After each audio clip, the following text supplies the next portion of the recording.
Hello students, Rajesh sir edu point में आपका स्वागत है।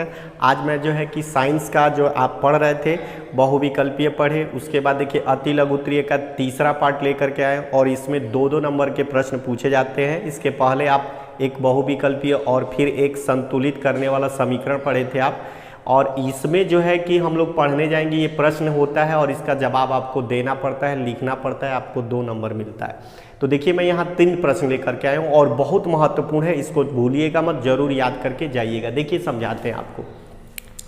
पहला कहा जा रहा है कि जब चूने के पानी में CO2 प्रवाहित की जाती है, यह दूधिया हो जाता है, क्यों? आप जानते हैं चूना आप देखे होंगे, तो यहाँ पे मैं कुछ इसका उदाहरण देखिए।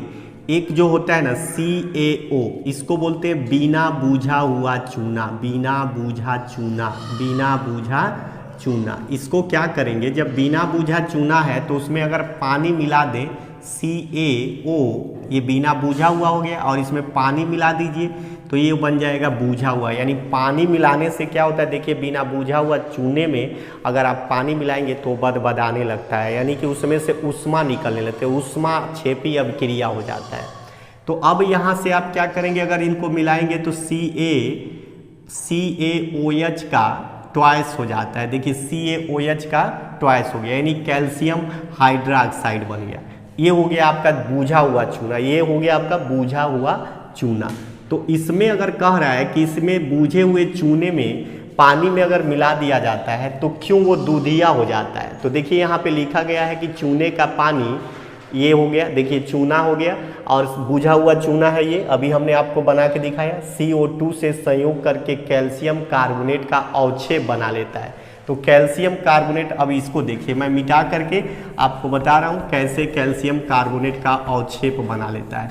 तो यहाँ ध्यान से देखिएगा, CaOH का ट्वाइस ये हो गया, अब प्लस अगर इसमें जल आप मिला दीजिए, सॉरी जल नहीं, CO2 मिला दीजिए, कार्बन डाइऑक्साइड उसमें प्रवाहित किया जाए तो वो क्या बनाएगा, अवक्षेप और दूधिया रंग बना लेगा। तो ये हो जाएगा, देखिए CaCO3 कैल्शियम कार्बोनेट। अब ये हो जाएगा CaCO3 और प्लस बच गया H2O, तो ये हो गया देखिए अवक्षेप, यही बनेगा आपका दूधिया रंग का बन जाता है अवक्षेप।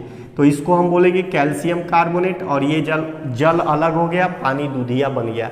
तो दोनों मिला करके ये प्रश्न आपका पूरा हो गया। अब दूसरा प्रश्न देखते हैं, खाद्य सामग्री विकृत कैसे हो जाती है। समझिए खाद्य सामग्री विकृत कैसे हो जाती है। जैसे कोई तेल में अगर तल उल के सामान रखे हैं और उसको जब आप कुछ दिन खुले में छोड़ देंगे तो वो खराब हो जाएगा, और इसीलिए उसमें नाइट्रोजन गैस मिला करके पैकेट के अंदर जैसे चिप्स वगैरह पैक कर दिया जाता है कि वो खराब ना हो। तो वही कह रहा है कि कैसे हो जाता है। तो पढ़िए उत्तर देखिए, जब उसमें उपस्थित तेल और वसा, वसा समझते हैं फैट, और तेल ऑयल में तला हुआ हो, तो वो ऑक्सीजन की उपस्थिति में उसमें अपचयित अभिक्रिया यानी अपचयन होने लगता है, यानी ऑक्सीकरण उसमें जो होता है ना, ऑक्सीजन की हानि होने लगती है, तो उसमें अपचयन अभिक्रिया होने लगे, वो ऑक्सीकृत हो जाता है, जिसके कारण उसका रंग और स्वाद बिल्कुल बदल जाता है और वो हाइड्रोजनीकरण कहलाता है। ठीक है, तो इसीलिए उसका स्वाद रंग सब बदल जाता है, जिसको विकृत हम बोलते हैं, विकृत गंधिता, यानी बिल्कुल खराब हो जाता है, ऑक्सीजन की उपस्थिति में वो खराब हो जाता है, और नमी वगैरह भी उसका ऑक्सीकरण करके नुकसान पहुंचाते हैं। अब अगला देखिए प्रश्न नंबर 3, ये बहुत महत्वपूर्ण है, आपके परीक्षा में पूछे भी गए हैं और पूछे भी जाते रहे हैं, इसको भूलिएगा मत। उदाहरण देकर रेडॉक्स अभिक्रिया समझाइए। इसको ठीक से समझिए कि मैं आपको बता रहा हूँ। पहले ऊपर पढ़िए उत्तर इसका, ऑक्सीकरण तथा अपचयन हमेशा साथ साथ होते हैं। देखिए ऑक्सीकरण और अपचयन ये दोनों अभिक्रिया हमेशा साथ साथ होते हैं। अपचयन में ऑक्सीजन का हानि होता है और ऑक्सीजन में हाइड्रोजन की हानि होता है। मैंने यहाँ लिख करके बता दिया, आपको समझिए समझाते हैं।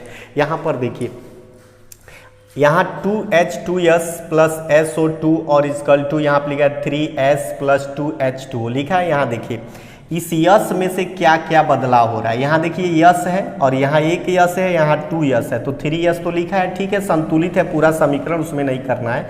लेकिन देखिए क्या बदलाव हो रहा है, इसमें हाइड्रोजन की हानि, नीचे देखिए इसमें यस में से क्या निकल गया, हाइड्रोजन। तो जब हाइड्रोजन की कमी हो गई, अभी हमने बताया कि जब हाइड्रोजन कम हो जाता है तो उसको हम ऑक्सीकरण बोलते हैं। तो इसमें से देखिए यस में से हाइड्रोजन भी निकल गया, फिर इस यस में से देखिए ऑक्सीजन भी गायब हो गया। तो जब ऑक्सीजन गायब होता है तो उसको बोलते हैं अपचयन, और जब हाइड्रोजन गायब होता है तो उसको बोलते हैं ऑक्सीकरण। यानी ऑक्सीकरण और अपचयन दोनों अभिक्रिया एक साथ होती है। किसी भी रासायनिक अभिक्रिया जहाँ पे रेडॉक्स अभिक्रिया हो, रेडॉक्स उसे ही कहेंगे जहाँ पे आपका जो है अपचयन और फिर से आपका ऑक्सीकरण, यानी ऑक्सीकरण और अपचयन अभिक्रिया हमेशा दोनों एक साथ होती है। इसी अभिक्रिया को हम बोलते हैं रेडॉक्स अभिक्रिया। याद रखिएगा दिमाग में, ऑक्सीकरण और अपचयन दोनों साथ साथ हो तो उसको हम बोलते हैं रेडॉक्स अभिक्रिया। आप यहाँ देख रहे हैं कि इसी में से जब ऑक्सीजन निकल जाए तो क्या बोलते हैं हमको, अपचयन, और जब उसमें से हाइड्रोजन निकल गया तो क्या बोलते हैं, ऑक्सीकरण। तो इस तरह से ये आपके 3 प्रश्न महत्वपूर्ण हमने आपको समझा दिया है। आप 2 बार 3 बार वीडियो को अच्छे से रिप्ले करके समझ लीजिएगा, और आपके परीक्षा में 2 नंबर का इसमें से जरूर कोई ना कोई एक प्रश्न तो आने ही है। तो अगले वीडियो में फिर मैं 4 नंबर वाला प्रश्न लेकर के आऊँगा, उसके बाद फिर 6 नंबर। फिर आप लगे रहिए और मेरे वीडियो पर अगर नए हो तो सब्सक्राइब कर लीजिए। फिर मिलेंगे अगले वीडियो में।